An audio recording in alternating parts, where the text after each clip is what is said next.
Le patriotisme qui, chez moi, est une vertu qui ça ne changera jamais.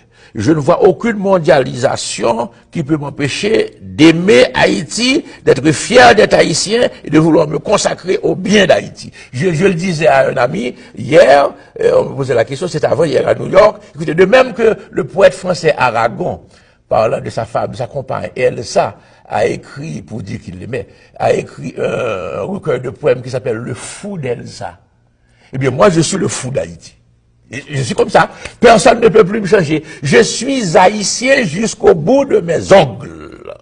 Donc, la tâche haïtienne est pour moi quelque chose de fondamental et je sens une responsabilité, tant que je vis, de donner quelque chose dans ce qui concerne Haïti.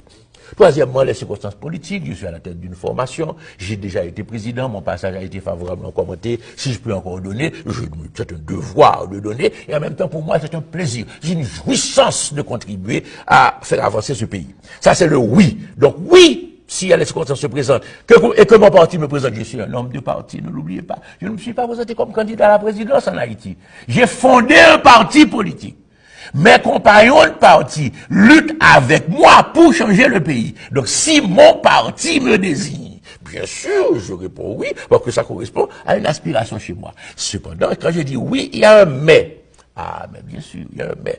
Nous n'allons pas accéder au pouvoir dans n'importe quelle condition. Écoutez, on ne recherche pas le pouvoir pour le pouvoir. Si je recherchais le pouvoir pour le pouvoir, j'aurais fait mes 5 ans d'abord. Parce que je savais ce qu'il fallait faire pour rester au pouvoir. Alors vous pensez que quand le général Nanfi a commencé son coup d'État le mardi, je n'étais renversé que le dimanche. Entre mardi et jeudi, il ne savait pas ce qu'il fallait faire pour rester au pouvoir. Bien sûr, je savais ce qu'il fallait faire pour rester au pouvoir. Seulement, mes principes, ma conviction, ma foi démocratique ne me permettaient pas de le faire. Je l'ai dit à plusieurs reprises, tous les Haïtiens le savent. Moi, je ne vais pas au pouvoir pour tuer du monde. Je respecte la vie d'autrui et je pense que nous devons apprendre en Haïti à respecter la vie d'autrui. Il n'est pas question de ça.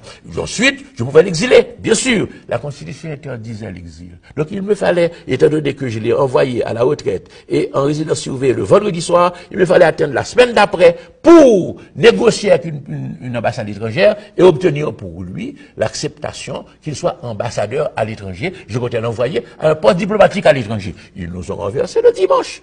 Voilà ce qui s'est passé. Donc, nous disons ceci.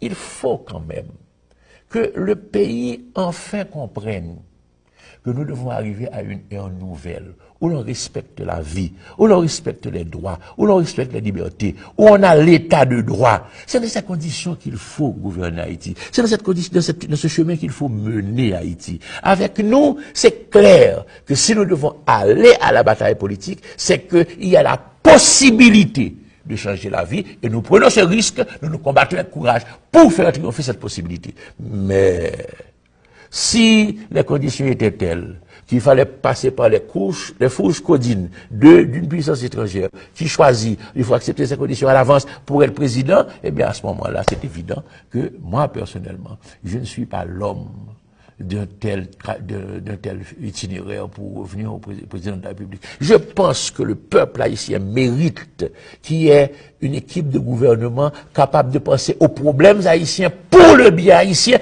avec l'aide de l'étranger, avec l'assistance de l'étranger. Mais non pas qu'on nous dise il faut faire ceci simplement parce que l'étranger a un intérêt à ce que les Haïtiens fassent cela, même si c'est au détriment du bien de notre peuple.